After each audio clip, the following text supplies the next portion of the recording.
السلام علیکم ورحمۃ اللہ وبرکاتہ، نحمدہ ونصلی علی رسولہ الکریم، اما بعد فاعوذ باللہ من الشیطان الرجیم، بسم اللہ الرحمن الرحیم، رب اشرح لی صدری ویسر لی امری واحلل عقدۃ من لسانی یفقہوا قولی۔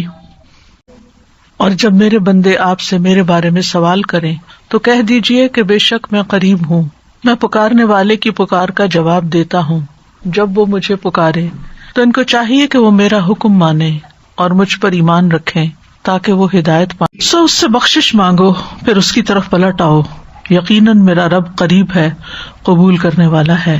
الحمد للہ الرب العظیم الرؤوف الرحیم ذی الفضل العظیم والاحسان العمیم، لا الہ الا اللہ وحدہ لا شریک لہ الملک الکریم۔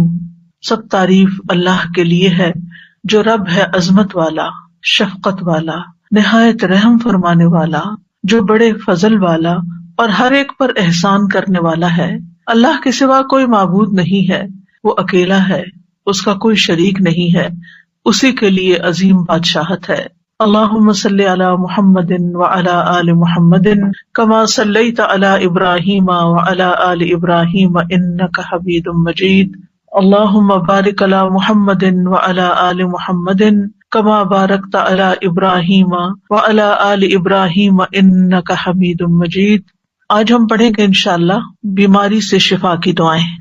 وَإِذَا مَرِضْتُ فَهُوَ يَشْفِينِ، اور جب میں بیمار ہوتا ہوں تو وہی مجھے شفا دیتا ہے۔ وَأَيُّوبَ إِذْ نَادَى رَبَّهُ أَنِّي مَسَّنِيَ الضُّرُّ وَأَنْتَ أَرْحَمُ الرَّاحِمِينَ، فَاسْتَجَبْنَا لَهُ فَكَشَفْنَا مَا بِهِ مِنْ ضُرٍّ وَآتَيْنَاهُ أَهْلَهُ وَمِثْلَهُمْ مَعَهُمْ رَحْمَةً مِنْ عِنْدِنَا وَذِكْرَى لِلْعَابِدِينَ۔ اور ایوب کو یاد کیجیے جب اس نے اپنے رب کو پکارا کہ مجھے تکلیف پہنچی ہے اور تو سب رحم کرنے والوں سے زیادہ رحم کرنے والا ہے، تو ہم نے اس کی دعا قبول کر لی، پھر جو کچھ اسے تکلیف تھی وہ ہم نے دور کر دی، اور ہم نے اسے اس کے اہل و عیال اور ان کی مانند ان کے ساتھ مزید بھی اپنے پاس سے بطور رحمت عطا کیے اور عبادت کرنے والوں کے لیے نصیحت کے طور پر۔ ایوب علیہ السلام اللہ سبحانہ تعالیٰ کے برگزیدہ نبی تھے۔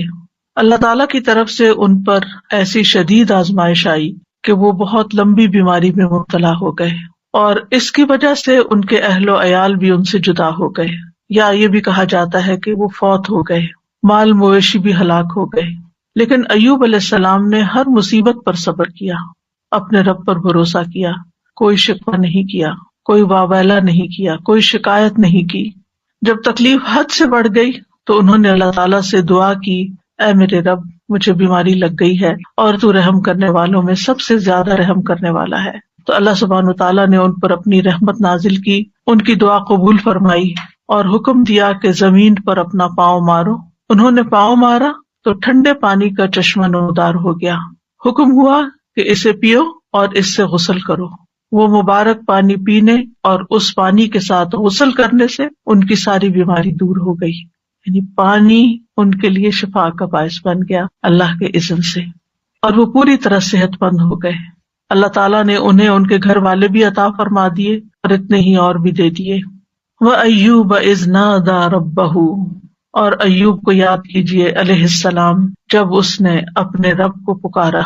ندا کا لفظ ہے، نادا، ندا کہتے ہیں بلند آواز سے پکارنے کو، یعنی ایک دعا ہوتی ہے جو ہم چپ کے مانگتے، جیسے زکریا علیہ السلام نے مانگی، اذ نادا ربہ نداء خفیہ۔ وہاں ندا کا لفظ ہے لیکن نداء خفیہ یعنی ایسی پکار تھی جو کہ چپ کے تھی، لیکن یہاں پر صرف ندا کا لفظ ہے، نادا کا لفظ ہے۔ تو انہوں نے اپنے رب کو پکارا۔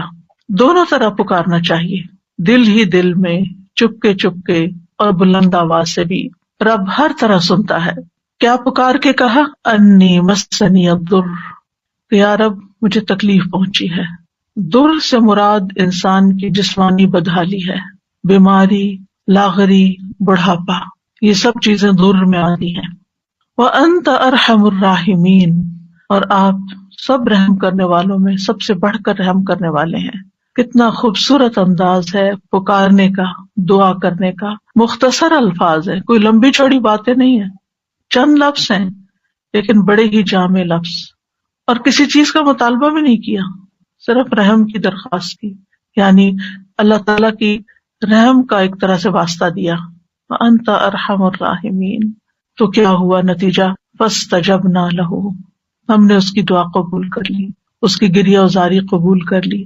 فَكَشَفْنَا بِهِ مِنْ ضُرٍّ، اور جس تکلیف میں ہم نے اسے مبتلا کیا تھا اس سے عافیت عطا کر دی. وَآتَيْنَاهُ أَهْلَهُ وَمِثْلَهُمْ مَعَهُمْ، اور جس طرح انہیں پہلے اللہ تعالیٰ نے اہل و عیال اور مال و دولت اور صحت اور عافیت عطا کی تھی، وہ سب چیزیں اللہ تعالیٰ نے لوٹا دی، بلکہ اور بھی زیادہ عطا کی، اور دنیا کی نعمتوں کے ساتھ اس صبر پر آخرت کے بڑے اجر و ثواب کا بھی وعدہ کیا. اللہ تعالیٰ نے ایک دوسرے مقام پر ایوب علیہ السلام کے صبر کی تعریف کی ہے. انا وجدناہ صابرا نعم العبد انہ اواب، بے شک ہم نے اسے صابر پایا. اللہ نے گواہی دے دی کہ وہ صبر کرنے والے تھے. ہم صبر بھی کرتے ہیں تو بعض اوقات ایسی تکلیف میں ہوتے ہیں کہ سوچتے ہیں پتہ نہیں یہ بھی صبر ہے یا نہیں، یعنی ہمارا صبر بھی صبر ہے یا نہیں، اس میں بھی ڈاؤٹ ہو جاتا ہے. تو اللہ سبحانہ تعالیٰ نے ان کے صبر کو مان لیا کہ صابر ہیں. نعم العبد، کتنا اچھا بندہ.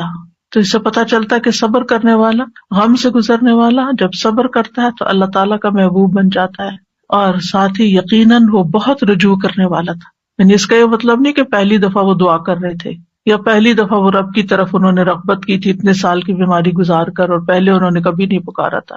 انہ اواب، وہ بہت زیادہ رجوع کرنے والے تھے رب کی طرف، بہت زیادہ اپنے رب کو پکارنے والے تھے. پھر فرمایا رحمتا من عندنا، انہوں نے ارحم الراحمین کہا تو یہاں پر اللہ تعالیٰ نے ان کو اپنی رحمت سے نوازا. رحمتا من عندنا، اپنے پاس سے رحمت عطا کی. اور یہ رحمت کیا تھی؟ اول شدید بیماری اور تکلیف اور آزمائش کے ساتھ ان پر رحم کیا، پھر انہیں صبر کی توفیق دے کر ان پر رحم کیا، پھر دعا قبول کر کے ان پر رحم کیا، پھر دعا قبول کرنے کے بعد صحت کے ساتھ اور مال و دولت وغیرہ لوٹایا اس کے ساتھ. تو یہ سب کچھ اللہ تعالیٰ کی عظیم رحمت تھی، رحمتا من عندنا. اور پھر آپ دیکھیں کہ اس رحمت کا ایک ظاہری مینیفیسٹیشن کیا تھا. ابو ہریرہ رضی اللہ عنہ روایت کرتے ہیں کہ نبی صلی اللہ علیہ وسلم نے فرمایا، ایک بار ایوب علیہ السلام برہنہ غسل فرما رہے تھے کہ سونے کی ٹڈیاں آپ پر گرنے لگی، یعنی جیسے بارش ہوتی ہے. ایوب علیہ السلام انہیں اپنے کپڑے میں سمیٹنے لگے. ان کے رب نے انہیں پکارا کہ اے ایوب، کیا میں نے تمہیں اس چیز سے بے نیاز نہیں کر دیا جسے تم دیکھ رہے ہو؟ یعنی مجھے معلوم ہے کہ تمہارے دل میں اس کی کوئی لالچ نہیں، کوئی رغبت نہیں، تمہیں اس کی ضرورت نہیں، تمہارے پاس اللہ نے پہلے سے ہی بہت کچھ عطا کر دیا ہے، تو تم پھر کیوں یہ سمیٹ رہے ہو؟ ایوب علیہ السلام نے جواب دیا، ہاں تیری بزرگی کی قسم، لیکن تیری برکت سے میرے لیے بے نیازی کیسے ممکن ہے، یعنی اس سے میں بے نیاز نہیں ہو سکتا. تو بندہ مومن جو ہے وہ اللہ سبحانہ تعالیٰ سے دعا بھی کرتا ہے اور استغنا بھی برتتا ہے، دل میں لالچ بھی نہیں رکھتا، لیکن اگر اللہ تعالیٰ کی طرف سے بن مانگے اس تک کوئی نعمت پہنچتی ہے تو اس کو اللہ کی رحمت سمجھتا ہے، برکت سمجھتا ہے، اور اس سے تکبر کرتے ہوئے بے نیازی نہیں برتتا یا ایسا زہد اور ایسا تکشف ظاہر نہیں کرتا کہ لے جاؤ اس کو، اٹھا لو اس کو، مجھے نہیں چاہیے، مجھے کیا کرنا ہے، میرے پاس آلریڈی بہت کچھ ہے، ایسا رویہ اختیار نہیں کرتا. یہ بھی شکر گزاری کا ہی ایک انداز ہوتا ہے. اور ان کے دل میں یعنی ایک طرح سے یہ شکر گزاری تھی کہ یہ اللہ کی طرف سے آ رہا ہے، کیونکہ ظاہرہ کوئی انسان تو نظر نہیں آ رہا تھا جو ان پہ سونا برسا رہا ہو، اللہ سبحانہ تعالیٰ کی طرف سے ہی آ رہا تھا، اور ان کے وہم و گمان میں بھی نہیں تھا. اور جو چیز کسی لالچ اور کسی حرص کے بغیر انسان کے پاس آتی ہے تو اسے اللہ سبحانہ تعالیٰ کی ایک نعمت سمجھ کر شکر گزار ہونا چاہیے بندے کو. وَذِكْرَىٰ لِلْعَابِدِينَ، اور عبادت گزاروں کے لیے ایک نصیحت ہے اس واقعے میں. یعنی عموماً جو عبادت گزار لوگ ہوتے ہیں اگر ان کی دعا قبول نہ ہو تو بعض اوقات وہ مایوس ہونے لگتے ہیں، اتنی دعا کی پھر کچھ نہیں ہوا، یا پھر یہ کہ بعض اوقات عبادت کی وجہ سے شیطان دل میں ایک عجیب سا خیال ڈال دیتا ہے کہ تم تو بہت نیک ہو اور تمہارا دنیا سے کیا تعلق، اور انسان صرف دنیا کو کرٹیسائز ہی کرتا رہے اور دنیا کو برا بھلا ہی کہتا رہے، تو ایسا نہیں ہے. یعنی عبادت اور اللہ کی نعمت دونوں جمع بھی ہو سکتی ہیں، جیسے ایوب علیہ السلام پر جمع ہوئی تھی کہ وہ عبادت گزار تھے، اواب تھے، بہت زیادہ اپنے رب کو پکارتے تھے، اس کی طرف رجوع کرتے تھے. اور اواب جو ہوتا ہے صرف دعا نہیں کرتا بلکہ نماز اور دیگر نیک اعمال کے ساتھ اپنے رب کی طرف رجوع کرتا ہے. اور اس میں اگر اللہ سبحانہ وتعالیٰ بندے پر اپنی رحمت فرماتا ہے، صحت دیتا ہے، طاقت دیتا ہے، تو ایسے میں وہ مزید شکر گزار ہوتا ہے. تو اس واقعے میں عبادت گزاروں کے لیے ایک نصیحت ہے کہ اگر بیماری آ جائے، اگر تکلیف آ جائے تو پھر کیا کرنا چاہیے. اگر مختلف چیزوں کے ذریعے انسان کی آزمائش ہو تو پھر کس طرح صبر کیا جائے، اللہ تعالیٰ کے سامنے کیسے فریاد پیش کی جائے، اور پھر جب اللہ تعالیٰ انعام فرمائے تو کس طرح بہیو کیا جائے. کیونکہ بعض لوگ تکلیف میں تو اللہ تعالیٰ کی طرف رغبت کرتے ہیں، لیکن جب تکلیف دور ہو جاتی ہے تو پھر کیا کرتے ہیں، بھول جاتے ہیں، اور پھر وہ اس کو اپنا کارنامہ بتانے لگتے ہیں کہ میں نے ایسا کیا اور ویسا کیا، یہ ایکسرسائز کی اور یہ دوا کھائی اور یہ طریقہ اختیار کیا تو اس وجہ سے مجھے یہ شفا ہوئی ہے، اور اللہ تعالیٰ کو اس میں سے نکال دیتے ہیں. تو بندہ مومن کسی حال میں بھی، چاہے صبر ہو یا شکر ہو، وہ دونوں کیفیات میں رب ہی کے ساتھ جڑا رہتا ہے. ایوب علیہ السلام کا واقعہ حدیث میں تھوڑی تفصیل کے ساتھ بھی آتا ہے. انس بن مالک کہتے ہیں کہ رسول اللہ صلی اللہ علیہ وسلم نے فرمایا، بے شک اللہ کے نبی ایوب علیہ السلام اپنی آزمائش میں 18 برس بیمار رہے، 1-2 دن نہیں، 18 سال. قریبی اور دور کے لوگوں نے انہیں چھوڑ دیا، ساتھیوں نے چھوڑ دیا. البتہ ان کے بھائیوں میں سے، یعنی دینی بھائیوں میں سے 2 آدمی صبح و شام ان کے پاس آتے جاتے رہے. تو ایک دن ایک اپنے دوسرے ساتھی کو کہنے لگا، کیا تو جانتا ہے اللہ کی قسم ایوب نے کوئی ایسا گناہ کیا ہے جو جہان والوں میں سے کسی نے نہیں کیا؟ اس پر اس کے ساتھی نے کہا، وہ کون سا؟ اس نے کہا، دیکھو 18 سال ہو چکے ہیں، اللہ نے اس پر رحم نہیں کیا کہ اس کی آزمائش اس سے ہٹا دے. کیونکہ بعض اوقات عبادت گزاروں کی جب آزمائش لمبی ہو جاتی ہے تو لوگ باتیں بنانا شروع کر دیتے ہیں کہ یہ تو بہت دین والے ہیں، اور یہ تو قرآن والے ہیں، اور یہ تو بہت نمازی ہیں، اور حج عمرے کرتے ہیں، اور پھر دیکھو ان کے ساتھ کیا ہو رہا ہے. تو ان کے اوپر بھی اسی طرح کی بات ہوئی. جب وہ شام کو ایوب علیہ السلام کے پاس آئے تو ایک نے بے صبری میں وہ بات ذکر کر دی کہ وہ کوئی یہ کہہ رہا تھا تمہارے بارے میں. تو ایوب علیہ السلام نے ان کا الزام سن کر کہا، جو کچھ تم کہہ رہے ہو اس طرح کی کوئی بات میرے علم میں تو نہیں ہے. اب ریاکشن دیکھیں. ہاں اتنا ضرور ہے کہ اللہ تعالیٰ جانتا ہے کہ 2 آدمیوں کے پاس سے میرا گزر ہوتا تھا جو آپس میں جھگڑ رہے ہوتے تھے، وہ دونوں ہی اللہ کا نام لیتے تھے، پھر میں اپنے گھر واپس آتا اور ان دونوں کی طرف سے کفارہ ادا کرتا، اور اس بات کو ناپسند کرتا کہ وہ ناحق اللہ کا نام لے رہے ہیں. یعنی یہ مجھے اچھا نہیں لگتا تھا کہ وہ اللہ کا نام لے کے لڑ رہے ہیں، تو میں ان کی بخشش کے لیے صدقہ کر دیتا تھا کہ ان کی پکڑ نہ ہو اس پر. یعنی ایسے نیک انسان. بہرحال ایوب علیہ السلام کی آزمائش اور بیماری ایسی تھی کہ جب وہ قضاء حاجت کے لیے باہر جاتے اور فارغ ہو جاتے تو ان کی بیوی ان کو ہاتھ سے پکڑ کر سہارا دیتی تھی، حتیٰ کہ وہ واپس اپنی جگہ پر پہنچ جاتے. یعنی اتنے کمزور اور لاغر ہو گئے تھے. ایک دن وہ لیٹ ہو گئے اور ان کی بیوی ان کے انتظار میں رہی، اور اللہ نے ایوب کی طرف وحی کی، ارکز برجلک، یعنی باہر ہی گئے ہوئے تھے تو وہیں پر ارکز برجلک ھذا مغتسل بارد وشراب، اپنا پاؤں مارو، یہ نہانے کا ٹھنڈا اور پینے کا پانی ہے. ادھر ان کی بیوی سمجھ رہی تھی کہ وہ دیر کر رہے ہیں، یعنی اپنی حاجت سے فارغ ہونے دیر ہو رہی ہے، اور وہ ذرا ہٹ کے کھڑی ہوں گی اور انتظار کر رہی تھی. جب وہ واپس پلٹے تو اللہ نے ان کی تمام بیماریاں دور کر دی، اور وہ بہت حسین لگ رہے تھے. جب ان کی بیوی نے ان کو دیکھا تو پہچان نہ سکی. پوچھا، اللہ تمہیں برکت دے، کیا تم نے اللہ کے نبی جو بیمار ہیں انہیں دیکھا ہے؟ اللہ کی قسم جب وہ صحت مند تھے تو تم سے سب سے زیادہ مشابہت رکھتے تھے. تو انہوں نے کہا، میں وہی ایوب ہوں. یعنی اتنی دیر میں ہی تکلیف دور ہو گئی. اور کس سے؟ پانی سے. ایوب علیہ السلام کے 2 کھلیان تھے، ایک گندم کا تھا اور ایک جو کا. اللہ نے اس پر 2 بادل بھیجے. ایک بادل گندم والے کھلیان پر آ کر سونا برسانے لگا حتیٰ کہ وہ سونا بہنے لگا، اور دوسرا جو کے کھلیان پہ آ کے چاندی برسانے لگا یہاں تک کہ چاندی بہنے لگی. اس طرح اللہ نے ان کو مال بھی دیا اور دولت کثیر بھی دی، یعنی ان کی نعمتیں پہلے سے بھی زیادہ ہو گئی، اگرچہ 18 سال کی آزمائش تھی. اس دوران وہ اللہ کے نبی بھی رہے، یعنی اللہ تعالیٰ نے اس بیماری کے باوجود ان سے ان کی ذمہ داری نہیں لی بلکہ وہ اس کو ادا کرتے رہے. اور ایک وفادار بیوی تھی اور 2 دینی ساتھی تھے جو آتے جاتے تھے، باقی سب چھوڑ گئے تھے. چونکہ اس کے آخر میں آیا ہے کہ ذکر للعابدین، اس کہانی میں، اس واقعے میں عبادت گزاروں کے لیے، نیک لوگوں کے لیے ایک بڑی نصیحت ہے کہ اگر تکلیف آئے اور آزمائش آئے تو پھر کرتے کیا ہیں۔ اس سے یہ بھی پتہ چلتا ہے کہ آزمائش نبی اور غیر نبی دونوں پر آ سکتی، کیونکہ ہمارے ذہن میں یہ خیال ہوتا ہے کہ جو نیک لوگ ہیں ان پر آزمائش نہیں آ سکتی، نہیں، سب پر آ سکتی۔ انبیاء بھی آزمائے جاتے ہیں، بلکہ انبیاء کی آزمائش زیادہ ہوتی ہے، اور پھر جو ان سے قریب تر ہوتے ہیں، یعنی جتنے جتنے نیک ہوتے ہیں اس کے مطابق۔ اور پھر یہ ہے کہ جب تکلیف آئے تو واویلا کرنے کی بجائے انسان کو صبر سے کام لینا چاہیے، اور پھر یہ کہ اللہ تعالیٰ دعا قبول کرتا ہے جب انسان اللہ کے خوبصورت ناموں یا صفات کے ساتھ گریہ وزاری کرتا ہے، اس سے مصیبت دور ہوتی ہے، اور مصیبت آنے پر اس کے گزر جانے کا انتظار کرنا چاہیے، اور انسان کو حوصلے میں رہنا چاہیے کہ آج تک جتنی تکلیفیں آئی سب چلی گئی، یہ بھی ایک وقت آئے گا تو چلی جائے گی، کوئی بھی مصیبت ہمیشہ کے لیے نہیں باقی رہتی۔ اور یہ بھی یاد رہے کہ جو شخص تکلیف پر صبر کرتا ہے اللہ تعالیٰ اس کو دنیا میں بھی انعام سے نوازتا ہے، اور آخرت کا اجر تو اس کے لیے لکھا ہی جاتا ہے۔ اور ہمیشہ انسان اپنے آپ کو اس تکلیف کے وقت یاد دہانی کراتا رہے کہ فَإِنَّ مَعَ الْعُسْرِ يُسْرًا، إِنَّ مَعَ الْعُسْرِ يُسْرًا، بے شک ہر مشکل کے ساتھ ایک آسانی ہے، بے شک اسی مشکل کے ساتھ ایک اور آسانی ہے۔ رسول اللہ صلی اللہ علیہ وسلم نے فرمایا مدد صبر کے ساتھ ہے، اور کشادگی تنگی کے ساتھ ہے، اور بے شک ہر مشکل کے ساتھ ایک آسانی ہے، بے شک اسی مشکل کے ساتھ ایک اور آسانی ہے۔ بس انسان کی نگاہیں ہوں جو اس آسانی کو ڈھونڈنے والی ہوں، صرف انسان تکلیف پر نظر نہ رکھے بلکہ اس کے ساتھ انسان کو جو مزید چیزیں غور و فکر کرنے، سوچنے اور سمجھنے اور اپنے عمل میں تبدیلی لانے کا ایک موقع ملا ہے، اللہ کی طرف سے توفیق ملی ہے، اس کو بھی انسان ضرور ذہن میں رکھے۔ دوسری آیت جو ہے وہ ہے وَإِذَا مَرِضْتُ فَهُوَ يَشْفِينِ، اور جب میں بیمار ہوتا ہوں تو وہی مجھے شفا دیتا ہے۔ یعنی بیماری میں انسان کو اس چیز کا یقین رکھنا چاہیے کہ شفا صرف اللہ کے ہاتھ میں، اور وہ شفا دے تو پانی کے ساتھ بھی دے دیتا ہے۔ یہ دعا اور یہ قول ابراہیم علیہ السلام کا ہے جو قرآن مجید میں آیا ہے۔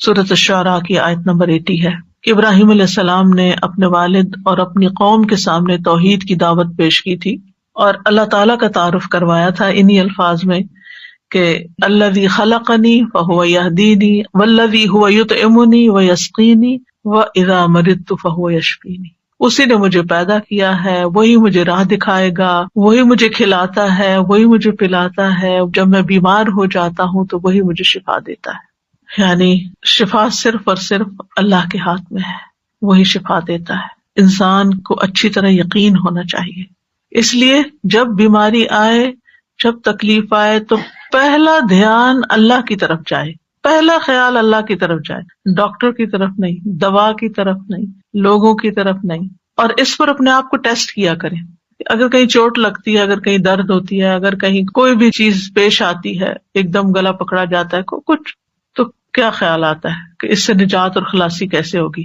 اب کیا کروں؟ کیونکہ انسان فوراً اس کا توڑ سوچتا ہے نا کہ یہ مشکل آ گئی، اب اس کا توڑ کیا ہو، اب میں کیا کروں؟ تو سب سے پہلے اللہ سے دعائیے۔ اللہ تعالیٰ کا نام بھی شافی ہے، یہاں شافی کہہ کے پکار سکتے ہیں، اللہ شفا تیرے ہاتھ میں، یا رب تو مجھے شفا دے۔ جو اپنی زبان میں، عربی میں، اردو میں، انگلش میں، جس میں بھی پہلے اللہ کو پکارے، اللہ تو اس کی صحت کے اسباب پیدا کرتے ہیں، تو یہ آسانی پیدا کر دے۔ حضرت عائشہ کہتی ہیں کہ رسول اللہ صلی اللہ علیہ وسلم دم کرتے ہوئے یہ دعا پڑھا کرتے تھے، امسح البأس رب الناس بیدک الشفاء لا یکشف الکرب الا انت، اے لوگوں کے رب تکلیف کو دور کر دے، شفا تو تیرے ہی ہاتھ میں ہے، تیرے سوا اس کو دور کرنے والا اور کوئی نہیں۔ کیونکہ تکلیف ہمارے عقیدہ توحید کو بھی آزماتی ہے، اس کی بھی آزمائش کے لیے آتی۔ تو جب انسان کہتا ہے کہ صرف اللہ ہی کر سکتا ہے اور وہی سبب پیدا کرے گا اور باقی سب اسباب ہے، دوا ہو یا دعا ہو یا پھر کوئی ڈاکٹر کی یا کسی انسان کی مدد ہو، یہ سب وسائل ہیں، یہ اسباب ہیں، یہ وسائل ہیں، جبکہ اس کو دور کرنے کی طاقت صرف اللہ میں ہے، کرتا وہی ہے۔ تو آپ دیکھیے کہ ابراہیم علیہ السلام کا یہ ادب ہے، اور وہ کہتے ہیں کہ بیماری اور شفا دونوں اللہ ہی کی طرف سے ہیں، لیکن بیمار ہونے کی نسبت انہوں نے اپنی طرف کی ہے کہ جب میں بیمار ہوتا ہوں، میں بیمار کرتا تو اللہ، لیکن جب میں بیمار ہوتا ہوں فہو یشفینی، تو وہ مجھے شفا دیتا ہے۔ یعنی اگرچہ خیر اور شر دونوں کا خالق اللہ ہے، لیکن شر کی نسبت اپنی طرف کی ہے اور خیر کی نسبت اللہ تعالیٰ کی طرف کی ہے۔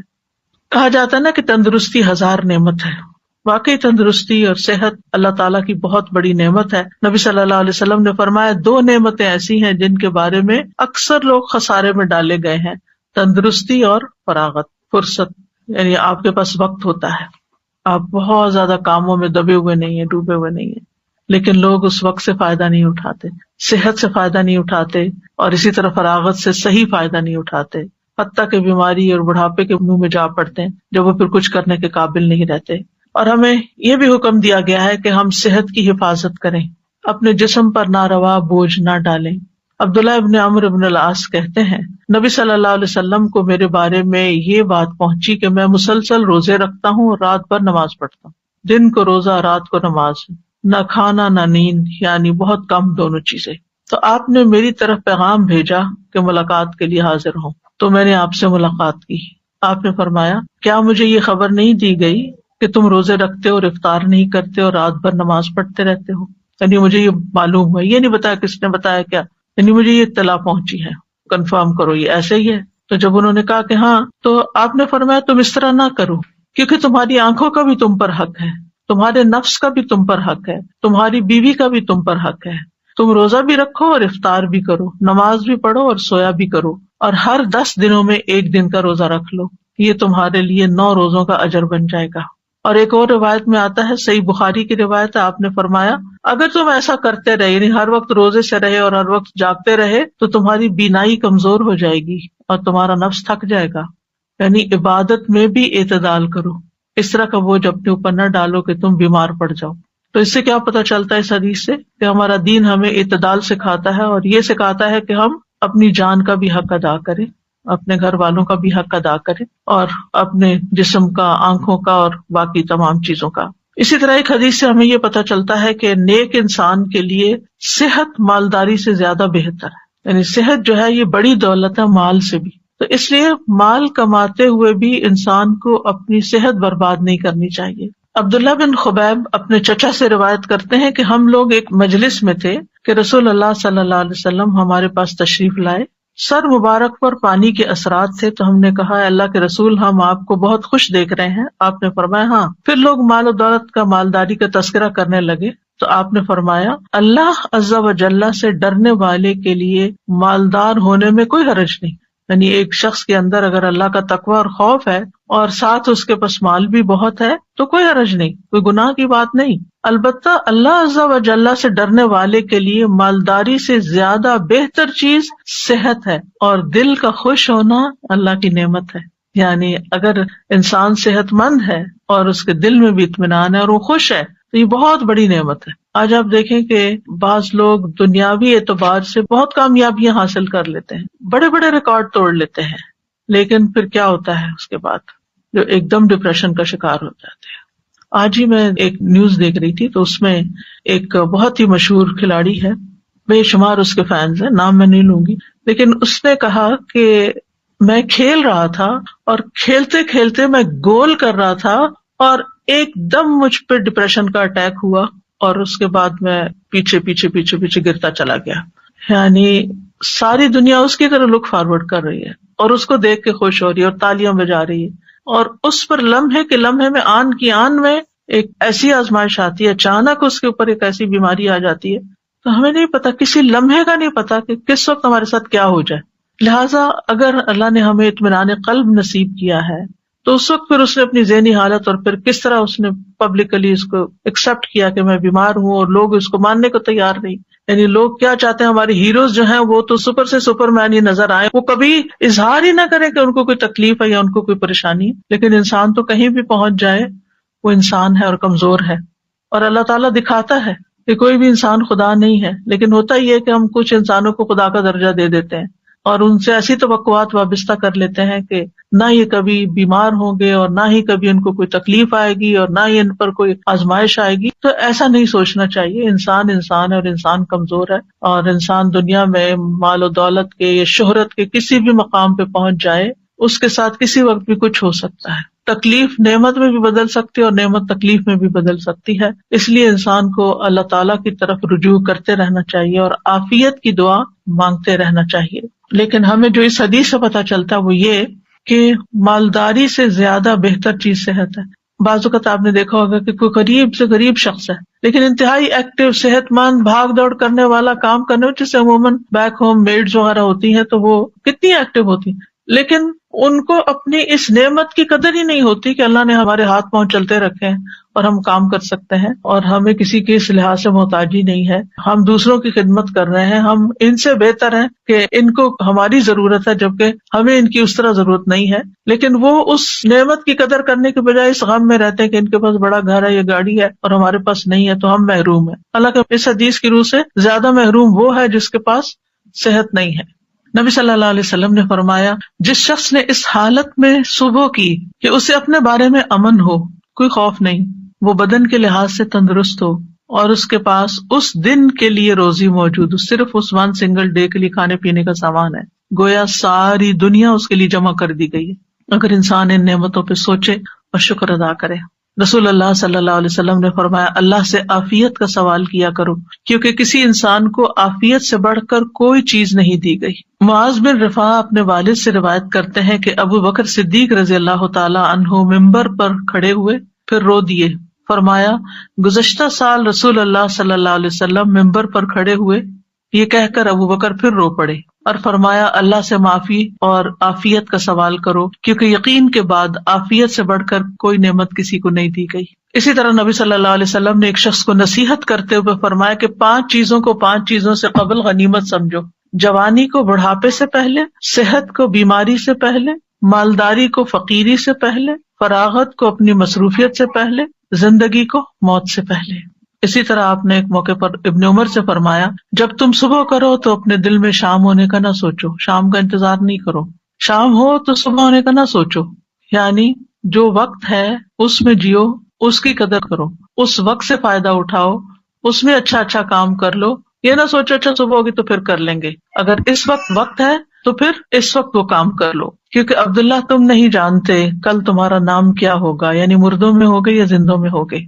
اور یہ بہت بڑی نصیحت ہے، آج کے لوگ بہت سے تجربے کرنے کے بعد اس نتیجے پہ پہنچے ہیں، اور اب یہ بات بہت ان ہو گئی ہے کہ لیو ان مومنٹ، ناؤ کی اہمیت، اور اس پہ کتابیں باقاعدہ لکھی گئی ہیں کہ اس مومنٹ میں جیو جس میں جی رہے ہو اور اس کو انجوائے کرو، لیکن بہت سے لوگ جو وقت اس وقت ہے اس کی قدر نہیں کرتے، یا ماضی کے بارے میں سوچتے رہتے ہیں کہ یہ کیوں ہو گیا وہ کیا، یا مستقبل ہائی کیا ہوگا، کس نے جانا۔ بعض لوگ پریشان رہتے ہیں ہمارے بڑھاپے کا کیا ہوگا، ہمیں کیا پتا کہ ہم بڑھاپے تک زندہ بھی ہیں یا نہیں ہیں۔ تو جو اللہ نے دیا ہے اس سے خوب فائدہ اٹھا لینا چاہیے، اس کا شکر ادا کرنا چاہیے۔ پھر اسی طرح یہ ہے کہ انسان کو نہ صرف یہ کہ اپنی صحت بلکہ اپنے ماحول کی صحت کا بھی خیال رکھنا چاہیے اور اس کے لیے بھی دعا کرنی چاہیے، جیسے نبی صلی اللہ علیہ وسلم نے مدینہ والوں کے لیے دعا کی تھی، اے اللہ ہمارے دلوں میں مدینہ کی محبت اسی طرح پیدا کر دے جس طرح مکہ کی محبت، بلکہ اس سے بھی زیادہ۔ اے اللہ ہمارے سا اور مد میں برکت عطا فرما اور مدینہ کی آب و ہوا ہمارے لیے صحت افزا کر دے، یہاں کے بخار کو جوفا میں بھیج دے، یعنی کہیں اور چلا جائے، مدینہ کو ایک پرامن جگہ بنا دے۔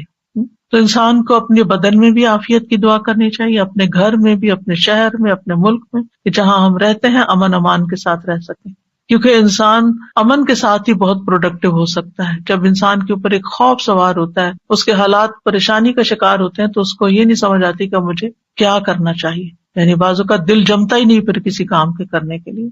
پھر اس بات کو یاد رکھنا چاہیے کہ بیماری کا آنا اللہ کی طرف سے ایک امتحان ہوتا ہے، اللہ تعالیٰ کسی وقت کسی کو بھی آزما سکتا ہے۔ وَلَنَبْلُوَنَّكُمْ بِشَيْءٍ مِّنَ الْخَوْفِ وَالْجُوعِ وَنَقْصٍ مِّنَ الْأَمْوَالِ وَالْأَنفُسِ وَالثَّمَرَاتِ وَبَشِّرِ الصَّابِرِينَ، ہم ضرور تمہیں خوف، فاقے، نیز جان و مال اور پھلوں کے خسارے میں مبتلا کر کے تمہاری آزمائش کریں گے۔ تو اس میں جان جو ہے اس کی آزمائش میں صحت کی آزمائش بھی شامل ہے، یعنی جان جانے کے علاوہ دنیا میں رہتے ہوئے انسان بیمار رہے۔ پھر یاد رکھیے کہ تکلیف اور بیماری انبیاء کو بھی آ سکتی ہے، جیسے ہم نے ایوب علیہ السلام کے بارے میں پڑھا کہ 18 سال بیمار رہے، اور اسی طرح رسول اللہ صلی اللہ علیہ وسلم کو بھی کئی دفعہ بخار آیا۔ ابو سعید کہتے ہیں کہ وہ رسول اللہ صلی اللہ علیہ وسلم کے پاس آئے، آپ بخار میں مبتلا تھے، آپ پر چادر تھی، انہوں نے اپنا ہاتھ چادر پہ رکھا، کہا کہ اللہ کے رسول آپ کا بخار بہت سخت ہے، آپ نے فرمایا بے شک ہمارا حال اسی طرح ہوتا ہے، ہم پر آزمائش سخت ہوتی ہے اور ہمیں اجر بھی دگنا دیا جاتا ہے. یعنی ایک عام بندہ جس چیز سے آزمایا جاتا ہے، ایک دین والا اور پھر خاص طور پہ نبی، اس سے بڑی آزمائش میں مبتلا کیا جاتا ہے، کیونکہ جس کا درجہ جتنا بلند ہوتا ہے اس کی آزمائش بھی اتنی بڑی ہوتی ہے. انہوں نے پوچھا اللہ کے رسول صلی اللہ علیہ وسلم، لوگوں میں آزمائش کے لحاظ سے سخت کون ہوتا ہے؟ آپ نے فرمایا انبیاء. کہا پھر کون؟ فرمایا علماء. کہا پھر کون؟ فرمایا نیک لوگ. یعنی جیسے جیسے آپ کے درجے ہوں گے اسی حساب سے آزمائش ہوگی. اس لیے اگر کسی کے اوپر کوئی تکلیف بڑی آ جاتی ہے تو وہ تب بھی اللہ سے اچھا گمان رکھے کہ اگر اللہ نے مجھے دوسروں کے مقابلے میں زیادہ آزما لیا تو اس کا مطلب یہ ہے کہ اللہ تعالیٰ کی مجھ پہ نظر کرم ہے. اور فرمایا کہ ان میں سے کسی کو جوؤں سے آزمایا جاتا، یہاں تک کہ وہ اسے قتل کر دیتے. یعنی اتنی جوئیں پڑتی اور وہ صاف ہوتی ہی نہیں، نکالتے ہوں گے پھر اور پڑ جاتی، پھر اور پڑ جاتی، خون ہی چوس جاتی ہوں گی. اور ان میں سے کسی کو فقر کے ساتھ آزمایا جاتا، یہاں تک کہ وہ چھوٹی سی قمیص کے سوا کچھ نہ پاتا، چنانچہ وہ اسے ہی پہن لیتا. اور ان میں سے کچھ آزمائش پر بہت خوش ہوتے ہیں بنسبت اس شخص کے جو کچھ دیے جانے پہ خوش ہوتے ہیں.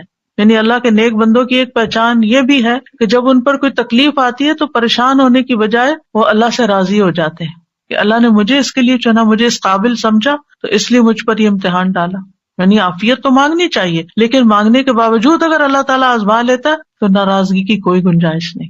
مثلاً ایک انسان نیک کام کر رہا ہوتا ہے لیکن ابھی اس کا وہ درجہ نہیں اونچا گیا، وہ گراف ابھی نیچے ہی ہے کہ یکایک ایسی مصیبت آتی ہے کہ جس پہ صبر کی وجہ سے وہ اعلیٰ ترین درجے پہ پہنچ جاتا ہے، اور اگر وہ صبر نہیں کرتا تو پہلے سے بھی نیچے آ جاتا ہے. انبیاء کو دو آدمیوں کے برابر بخار ہوتا ہے.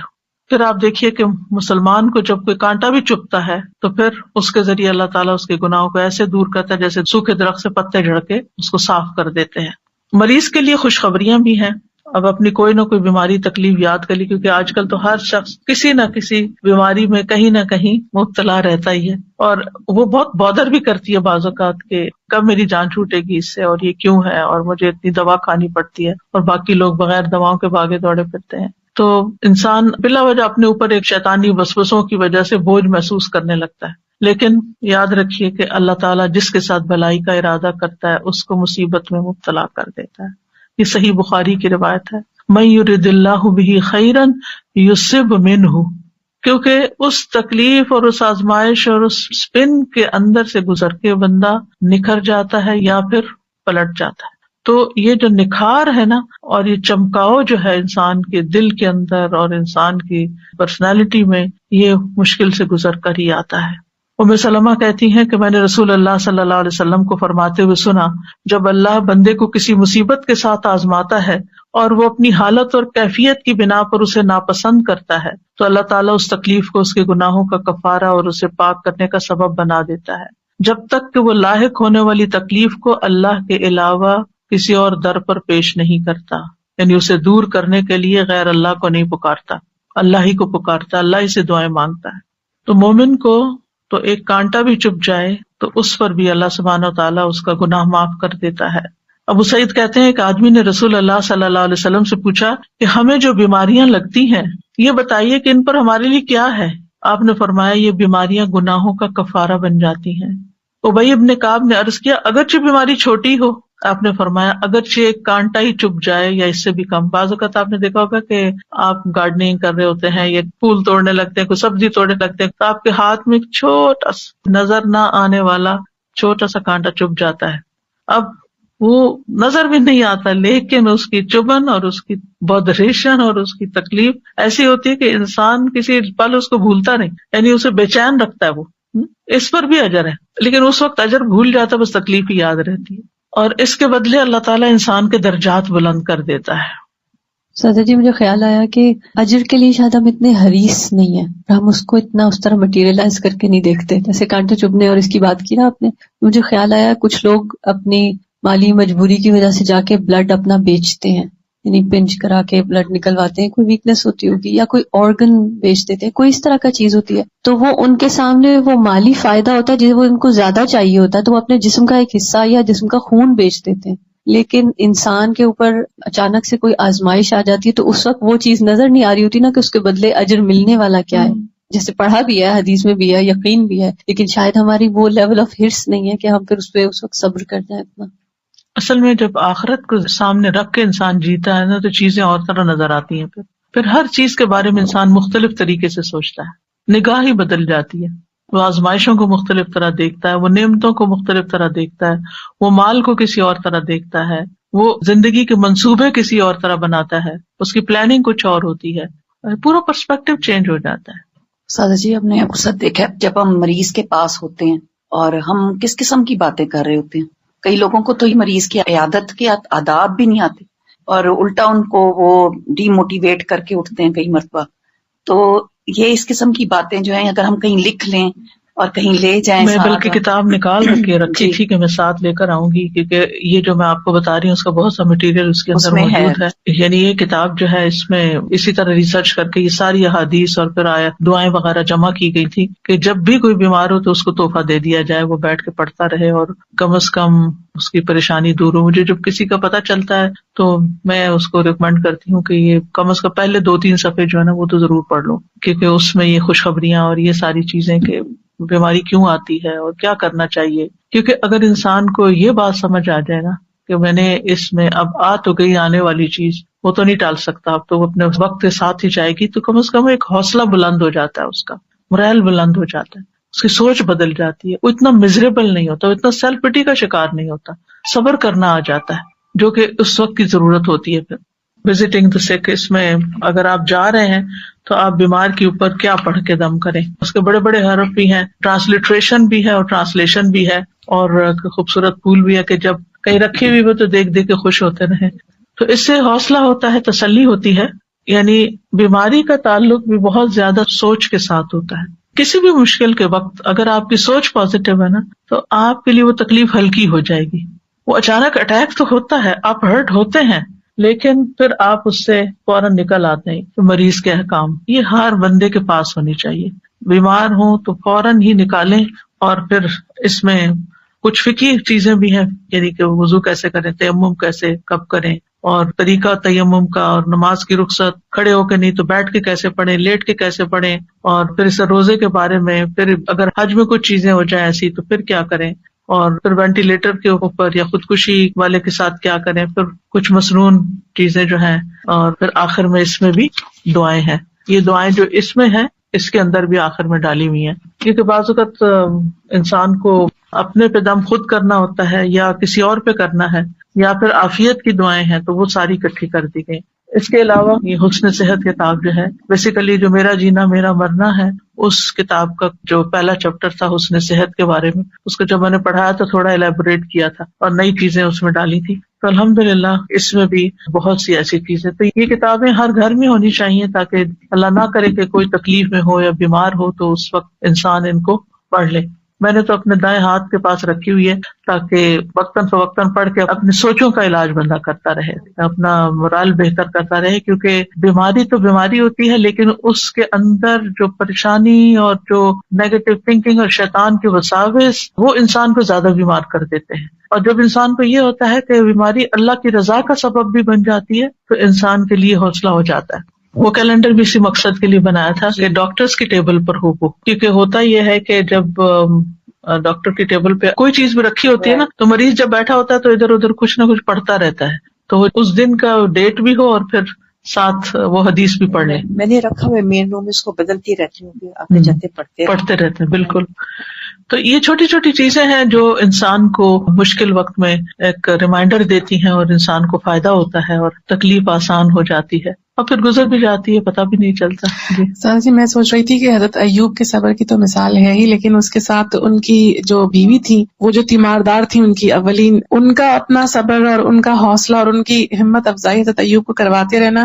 ہم سب ان لوگوں کے لیے جو تیمارداری کرتے ہیں کسی نہ کسی حوالے سے، کسی نہ کسی بیمار شخص کی، تو کتنا ضروری ہے کہ اس کی امید کبھی نہ توڑیں. میں ایک موٹیویشنل اسپیکر کا ایک چھوٹا سا کلپ تھا، وہ سن رہی تھی، وہ ڈاکٹر بھی ہیں، تو وہ بتا رہے تھے کہ ایک بہت ہی سیویئر قسم کا کینسر کا پیشنٹ تھا جس کو ملٹیپل کینسرز ہوتے گئے اور وہ بار بار اپنے ڈاکٹر سے یہ پوچھتا تھا کہ میں کب تک سروائیو کروں گا، میں اور کتنا جی سکتا ہوں. تو ہر بار اس کو یہ کہتے کہ کوئی نہیں، آپ بالکل ٹھیک ہو جائیں گے، کوئی مسئلہ نہیں ہے، آپ کو بیماری آپ کی دور ہو جائے گی, اور وہ ٹھیک ہو جاتا تھا, اس کا وہ کینسر دور ہو جاتا تھا. لیکن ایک وقت ایسا آیا کہ جب وہ ڈاکٹر جو تھے ان کے منہ سے بس اب یہ نکل گیا کہ بس اب آپ دعا کیجیے, اب ہم کچھ نہیں کر سکتے. یعنی اس کی امید ختم ہو گئی, اور وہ اس کی امید کا ختم ہونا تھا کہ وہ خود بھی ختم ہو گیا پھر.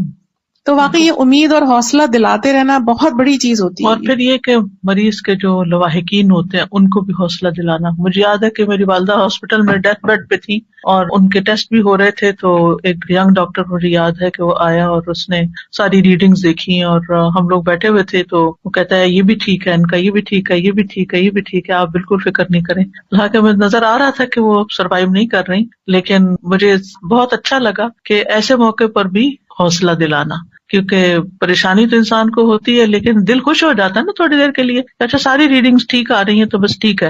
بالکل اسی طرح سے میں اپنے والد صاحب کا ایک شیئر کرنا چاہوں گی کہ جب انہیں ڈائگنوز ہوا تھا کہ انہیں کینسر ہے, اور وہ ماشاءاللہ کافی ایجڈ بھی تھے, لیکن ان کی تھرو آؤٹ دا لائف ان کی صحت ماشاءاللہ قابل رشک کی رہی. اس ٹائم پہ وہ واک کیا کرتے تھے جب پاکستان میں کسی کا کوئی کانسیپٹ بھی نہیں تھا کہ واک کرتے ہیں. تو ڈاکٹرز کے بعد جب گئے تو ڈاکٹرز نے کہا, ینگ ڈاکٹرز تھے, اور انہوں نے کہا کہ ہمیں آپ سے موٹیویشن ملتی ہے کہ آپ ریڈی ہیں کیمو کروانے کے لیے بھی. حالانکہ ان کی جو ایج تھی وہ ریکمینڈ نہیں کرتے تھے. تو میرے ابا جی کہتے تھے کہ نہیں الحمدللہ میں کر سکتا ہوں. اور مجھے ایک دفعہ جب ان کا فون کال یہاں پر آیا, کیونکہ جب میں انہیں کال کرتی تھی تو شاید وہ نہیں مجھے مل رہے تھے, اور جب وہ مجھے کال کرتے تھے تو میں نہیں مل رہی تھی, تو میرے پاس ان کا ریکارڈنگ میں آیا کہ بیٹے پنجابی میں انہوں نے مجھے کہا کہ میں تمہارا ابو سرور احمد بات کر رہا ہوں, اور تم میرے لیے پریشان نہ ہونا, میں اللہ کی رضا پہ راضی ہوں, اور میں ساری زندگی بہت اچھی گزری الحمدللہ, اور مجھے کوئی شکوہ کسی سے نہیں,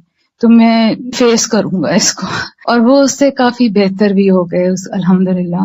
لیکن ایک وقت تھا کہ پھر جانا ہی تھا, جو ہمیں نظر آ رہا تھا کہ اب یہ نہیں رہیں گے. تو میں نے انہیں کہا کہ ابا جی آپ مجھے کچھ لکھ کے تھے, کہ مجھے پتا تھا کہ اب یہ نہیں رہیں گے. تو انہوں نے مجھے کہا کہ بیٹا میرا قلم ساتھ نہیں دیتا, ہاتھ ساتھ نہیں دیتا. میں نے کہا نہیں آپ مجھے کچھ لکھ کے دیں. تو انہوں نے مجھے ایک چھوٹا سا لیٹر لکھ کے دیا, جس میں محسوس کر رہی تھی کہ ان کا ہاتھ کانپ رہا ہے اور ان کا قلم واقعی ساتھ نہیں دیتا, لیکن اس میں جو دعائیں تھیں وہ میرے دل پہ لکھی ہوئی ہیں. الحمدللہ اللہ پاک ان سب کی مغفرت کرے, ہمیں ان کے لیے صدقہ جاریہ بنا دے. آج اتفاق سے نورین ملک بھی ہمارے ساتھ ہیں, یہ بھی ایک کووڈ کے بہت ہی شدید ترین کیفیات سے گزری. میں چاہوں گی کہ اپنا ایکسپیرینس شیئر کریں کہ کس طرح آپ کا علاج ہوا. السلام علیکم ورحمۃ اللہ. وعلیکم السلام ورحمۃ اللہ. بہت ساری باتیں بتانے کو ہیں, لیکن میرے خیال میں ایک ابھی جب آپ لوگ اس کی بات کر رہے تھے امیدی اور نا امیدی کی, تو میری گھر والے بتاتے ہیں کہ اس طرح کی کئی دفعہ میری کیفیت ہوئی کہ جس وقت انہوں نے کہا کہ this is it's time to pull the plug. تو الحمدللہ میرا ایک کزن ہے وہ ER میں کام کرتے ہیں, تو انہوں نے جب کہا کہ آپ مجھے کانفرنس کال پہ ڈالیے, اور انہوں نے کہا کہ نہیں how can we give up, ابھی ہم اور ٹرائی کریں گے. تو مطلب سب لوگ مجھے بتاتے ہیں کہ جس طرح سے اس نے کانفیڈنس سے یہ کہا کہ نہیں ہم نہیں گیو اپ کریں گے, اٹ از پاسبل. حالانکہ وہ جو ٹیم تھی انہوں نے پورے گھر والوں کو بلا لیا تھا, اور انہوں نے کہا تھا کہ آپ کو جس کو بلانا ہے جس کو کرنا ہے آپ بلا لیجئے, اب there is nothing more that we can do. تو یہ میرا یہ والا جو کزن تھا اس نے کہا نہیں how can you just give up like that, ہم اللہ تعالیٰ سے امید کرتے ہیں اور ہم ابھی بھی کوئی نہ کوئی تو حل ڈھونڈیں گے. تو میرے خیال میں جو یہ ساری بات ہو رہی ہے نا کہ دا پازیٹیوٹی, ایک پرسن کی پازیٹیوٹی کہ نہیں اللہ پہ توکل کر کے ہم کچھ نہ کچھ تو ڈھونڈیں گے, ہم اپنی طرف سے چھوڑ نہیں دیں گے. آپ اس دن بتا رہی تھی کہ پتہ نہیں کتنا عرصہ آپ کو ایک سائڈ پہ رکھا تھا. اچھا اس طرح سے تھا کہ مجھے میرا ہارٹ اور لنگ دونوں ہی کام کرنا بند ہو گیا تھا. تو ایک ایکمو مشین ہے جس میں ہارٹ اور لنگ دونوں, وہ مشین میرے لیے کام کر رہی تھی. تو ایسا تھا کہ اس میں چونکہ میں خود نہیں موو کر سکتی تھی تو ان کو کروٹ بدلنا ضروری ہوتا تھا. لیکن ایسا تھا کہ جب وہ میری کروٹ بدلتے تھے تو میرے سارے وائٹل ایک دم سے گر جاتے تھے. تو وہ اس وجہ سے it was impossible for them to change my کروٹ. تو وہ ایک ہی سائڈ پہ زیادہ رہے, تو میرے bed sores everything right side پہ زیادہ ڈیولپ ہوئے. تو بعد میں جب میں جاتی تھی اسی ہاسپٹل تو مجھے کہتے تھے کہ the nurses didn't take very good care of you, they should have turned you around. بتا رہی تھی نا باقی سارے زخم ٹھیک ہو گئے, سر کا ابھی بھی کچھ باقی ہے. جی تو وہ ہے کچھ چیزیں. اب جیسے میرے خیال میں یہ ضرور کہوں گی کہ اتنی ساری چیزیں میرے ساتھ اتنی زیادہ میراکولس ہوئی ہیں کہ گنتی ہی نہیں کر سکتی میں. ایک ایگزامپل میں یہ دے دیتی ہوں کہ جب میں ٹھیک ہو گئی تھی, میں پہلی اپنی پلمونالوجسٹ کے پاس وزٹ کے لیے گئی تھی, تو اس نے مجھے میرا اگست کا لنگ ایکس رے دکھایا, تو وہ پورا وائٹ تھا, پورا وائٹ, یعنی پورا ڈیزیزڈ ہو چکا تھا. اتنا سے ایک پینی سائزڈ حصہ تھا جو رہ گیا تھا, تو یعنی پورا ڈسٹریکٹ ہو چکا تھا, اور میرے اندر لنگز میں ایئر ببلز تھے. تو وہ بہت پریشان تھے اس بات سے کہ یہ ببلز برسٹ اگر ہو گئے تو کیا ہوگا. جب 2 مہینے کے بعد اپنا نیکسٹ اسکین کیا انہوں نے, تو شی واز امیزڈ, کہنے لگی کہ یہ خود سے ریزالو ہو گئے, ہمیں نہیں پتا. It was always an option کہ وہ کہتے تھے کہ اب تھوڑا سا بہتر ہو جائیں گے تو ہمیں سرجیکلی انٹروین کرنا پڑے گا, یا تو لنگ ٹرانسپلانٹ کرنا پڑے گا, یا ہم پوری سرجری کی ٹیم بٹھائیں گے کہ ہم کس طرح سے ان کو ریزالو کریں. تو جب اس نے 2 مہینے بعد میرا اسکین دیکھا, اس نے کہا اٹس انبلیویبل, اور مجھ سے پوچھ رہی تھی, کہنے لگی تمہیں احساس نہیں ہو رہا تھا کہ جب تمہارے لنگ پہ پریشر کم یا زیادہ ہو رہا ہے؟ تو میں نے کہا نہیں, it was just a miracle.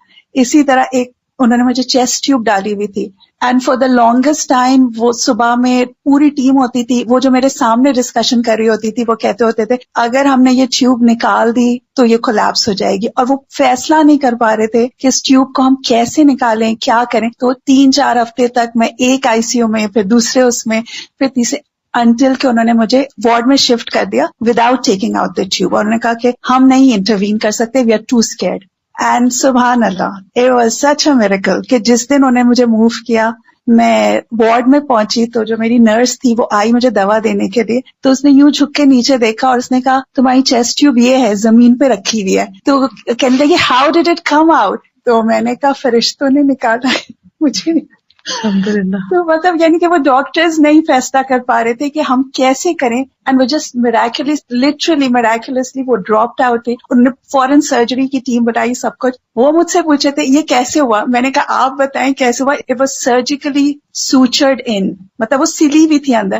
There was no وے کہ کوئی ہیومن بھی اس کو ایسے کھینچ کے نکال دے. لیکن جب انہوں نے مجھے شفٹ کیا تو وہ ٹیوب خود سے زمین پہ تھی. I mean was one of those things کہ وہ فیصلہ ہی نہیں کر پا رہے تھے اگر ہم نے کیا تو اس کے ساتھ کیا ہوگا. تو وہ میں یہی کہہ اللہ تعالیٰ نے زندگی لکھی ہو تو پھر جی شفا اللہ دیتا ہے. جی بالکل. اس طرح کی چھوٹی چھوٹی بہت ساری باتیں میرے بیک پہ نہ موو کرنے کی وجہ سے, اتنا یعنی 6 inches wide, 6 inches deep, 6 inches اندر ٹنل کیا ہوا, اتنا بڑا زخم تھا جس کی وجہ سے میں ہل نہیں سکتی تھی. میں جب ڈاکٹر سے پوچھتی تھی یہ کتنے دن میں ہیل ہوگا, تو مجھے کبھی کوئی ٹائم لائن نہیں دیتے تھے. وہ ہمیشہ کہتے تھے یہ جب ہوگا تو ہوگا. اینڈ جب میں ریہیب میں تھی, اور نرسز میری ڈریسنگ چینج کرتی تھی with in a period of 2 weeks, 6 inches سے وہ 2 inches ہو گیا. اور وہ دیکھتے تھے اور وہ کہتے تھے we have never seen this kind of healing. آپ کرتی کیا تھی, کون سی دعائیں پڑھتی تھی؟ دعاؤں پہ میں یہ ابھی آپ جب حضرت ایوب کی دعا بتا رہی تھی تو میں یہ بات بہت سوچ رہی تھی کہ جب بھی میں پہلے اپنی زندگی میں یہ والی دعا دیکھتی تھی نا, اللہم انی مسنی الضر, تو میں ہمیشہ یہ سوچتی تھی کہ یہ دعا کیسے ہو سکتی ہے کہ اللہ تعالیٰ سے آپ کہہ رہے ہیں کہ مجھے تکلیف ہوئی ہے. لیکن جب میری آنکھ کھلی تو میں ہل نہیں سکتی تھی, موو نہیں کر سکتی تھی, اتنی ساری ٹیوبس تھی. The only دعا that I could make was اللہم انی مسنی الضر, کہ مجھے تکلیف ہے, مجھے یہ نہیں پتا تھا میں کس چیز کے لیے دعا مانگوں, آنکھیں ٹھیک ہو جائے, ہاتھ ٹھیک ہو جائے, کیونکہ I couldn't move, I couldn't speak. مجھے پہلی دفعہ احساس ہوا کہ جو لوگ بات نہیں کر سکتے ہیں ان کو کتنی بے چارگی کا احساس ہوتا ہے, کیونکہ I couldn't talk. اور وہ یہ بھی نہیں ان کو سمجھ آ رہی تھی کہ یہ بولے گی تو کیسے ہم کیا کریں کہ یہ بولنا شروع ہو جائے. مینی تھنگس, مطلب تو مجھے وہ احساس ہوا کہ جو لوگ ہاتھ نہ ہلا سکتے ہوں ان کو کیسا لگتا ہوگا. اللہ تعالیٰ نے ہمیں کتنی نعمتیں دی ہیں. میں ہاتھ اٹھا کے پانی نہیں پی سکتی تھی, میں ان کو اشارے سے کہتی تھی کہ مجھے پانی دے دیں, تو ان کو سمجھ نہیں آتی تھی. پھر وہ کسی طرح پانی کا گلاس قریب آیا تو میں اٹھا نہیں سکتی تھی, اٹھایا منہ میں ڈالا تو میں سوالو نہیں کر سکتی تھی. تو آئی واز جسٹ تھنکنگ کہ ایک پانی کا گلاس پینا ہم کتنا نارملی اٹھایا اور پی لیا, لیکن آپ اٹھا نہ سکیں, منہ تک لے جا نہ سکیں, اس کو ڈال نہ سکیں, اور منہ میں چلا بھی گیا تو پھر اس کو سوالو نہ کر سکیں. ایک ایکٹ میں اللہ تعالیٰ کی کتنی رحمتیں اور نعمتیں ہیں ہم کتنی کبھی دفعہ سوچیں. الحمدللہ کہیں. الحمدللہ مطلب I have a list of جو میریکلز ہیں. میرے خیال میں اس میں یہ ضرور کہوں گی کہ میں لوگوں کو یہ کہتی ہوں کہ میں تو معجزہ ہوں دعاؤں کا، لیکن جن لوگوں نے میرے لیے دعا کی ہے انہوں نے کتنی تڑپ کے مانگی تھی کہ اللہ تعالیٰ نے ان سب کی دعا میرے لیے قبول کی ہے. الحمدللہ. الحمدللہ. جزاک اللہ خیر. سعید کہتے ہیں کہ میں سلمان کے ساتھ کندہ میں ایک مریض کی عیادت کے لیے گیا. جب وہ مریض کے پاس آئے تو انہوں نے کہا خوش ہو جاؤ. اب اگر ہم کسی مریض کو کہیں خوش ہو جاؤ تو وہ آگے سے شاید مائنڈ ہی کر جائے، لیکن ساتھ ہی انہوں نے یہ کہا کہ بے شک مومن کے مرض کو اللہ تعالیٰ کفارے اور اپنی رضا کا سبب بنا دیتے ہیں، اور فاجر کا مرض ایسا ہے جیسے کہ اونٹ کہ اس کے مالک نے اسے باندھ دیا، اس کے بعد چھوڑ دیا اور اسے خبر نہیں کہ کیوں باندھا اور کیوں کھولا، کیوں ہنکا دیا. پھر اسی طرح آگ کے عذاب کا بدل بننے کے لیے بھی بیماری آتی ہے، یعنی آخرت کے عذاب سے بچاؤ کے لیے. ابو ہریرہ سے روایت ہے کہ رسول اللہ صلی اللہ علیہ وسلم ایک مریض کی تیمارداری کے لیے تشریف لے گئے جسے بخار تھا. میں بھی آپ کے ساتھ تھا. آپ نے اسے فرمایا خوش ہو جاؤ، بے شک اللہ تعالیٰ فرماتے ہیں یہ بخار میری آگ ہے جسے میں اپنے بندے پر دنیا میں مسلط کر دیتا ہوں تاکہ اس کی آخرت والی آگ کے عذاب کا بدل بن جائے. اس لیے بخار کو کبھی برا بھلا نہیں کہنا چاہیے، نہیں، دنیا کا بخار آخرت کے عذاب سے بچاؤ کا ذریعہ بن جاتا ہے. پھر اسی طرح عام دنوں میں انسان جو نیک عمل کرتا رہتا ہے، بیماری میں اگر نہیں کر سکتا تو وہ اس کے لکھے جاتے ہیں. نبی صلی اللہ علیہ وسلم نے فرمایا دن بھر کا کوئی عمل ایسا نہیں جس پر مہر نہ لگائی جاتی ہو. چنانچہ جب مسلمان بیمار ہوتا ہے تو فرشتے عرض کرتے ہیں اے اللہ، اے ہمارے رب، تو نے فلاں بندے کو روک دیا، یعنی اب وہ یہ نہیں کر سکتا جو پہلے ہر روز کرتا تھا. رب عز و جل فرماتا ہے کہ اس کے تندرست ہونے تک جیسے وہ اعمال کرتا ہے ان کی مہر لگاتے جاؤ، یا یہ کہ وہ فوت ہو جائے تو پھر اور بات ہے. یعنی بیماری میں ان سارے اعمال کو اس کے لیے مہر لگاتے جاؤ، یعنی انہی اعمال کو ریپلیکیٹ کرتے جاؤ کہ گویا کہ وہ کر رہا ہے. رسول اللہ صلی اللہ علیہ وسلم نے فرمایا جب کوئی بندہ بیمار ہوتا ہے یا سفر میں جاتا ہے تو اس کے وہ تمام عمل لکھ دیے جاتے ہیں جو وہ حالت قیام اور زمانے تندرستی میں کیا کرتا تھا. اور دنیا میں جن پہ تکلیف آتی ہے اگر وہ صبر کرے تو قیامت کے دن ان کو ملنے والے اجر کو دیکھ کر لوگ تمنا کریں گے کاش ہماری جلدیں کینچیوں سے کاٹ دی جاتی. پھر اسی طرح بعض بیماریوں میں جب لوگ فوت ہو جاتے ہیں تو شہادت کا ثواب ملتا ہے. رسول اللہ صلی اللہ علیہ وسلم نے فرمایا فی سبیل اللہ مارے جانے کے علاوہ 7 طرح کی شہادت اور ہے. ایک وہ جو طاعون کی بیماری میں مرے، دوسرے جو پانی میں ڈوب کر مرے، تیسرے جو ذات الجم جیسے پھیپھڑوں کی بیماری اس میں مرے، چوتھا پیٹ کی بیماری میں مرنے والا، پانچواں جل کر مرنے والا، چھٹا چھت یا دیوار کے نیچے دب کے مرنے والا، ساتویں وہ عورت جو حاملہ ہو اور مر جائے. یہ سب شہید کہلائیں گے. یہ سب بھی شہادتیں ہیں. پھر اللہ کے اذن سے بیماری جو ہے وہ جنت میں داخلے کا ذریعہ بھی بنتی ہے. اور اس میں وہ خاتون جس کو مرگی کا دورہ پڑتا تھا اور اس نے دعا کے لیے کہا تو آپ نے فرمایا اگر تم چاہو تو صبر کرو، تمہارے لیے جنت ہے، اور چاہو تو میں تمہارے لیے دعا کر دوں کہ اللہ تمہیں صحت اور عافیت دے دے. تو اس نے کہا کہ میں صبر کروں گی لیکن میرا سطر کھل جاتا ہے، تو آپ دعا کریں کہ میں جب بے ہوش ہوں تو پھر میرا سطر نہ کھلے. تو آپ نے اس کے لیے دعا کر دی. آج کے لیے اتنا ہی کافی ہے. انشاءاللہ تعالی باقی کل کو کنٹینیو کریں گے. جزاکم اللہ خیرا وآخر دعوانا ان الحمد للہ رب العالمین. سبحانک اللہم وبحمدک اشہد ان لا الہ الا انت استغفرک واتوب الیک. السلام علیکم ورحمۃ اللہ وبرکاتہ.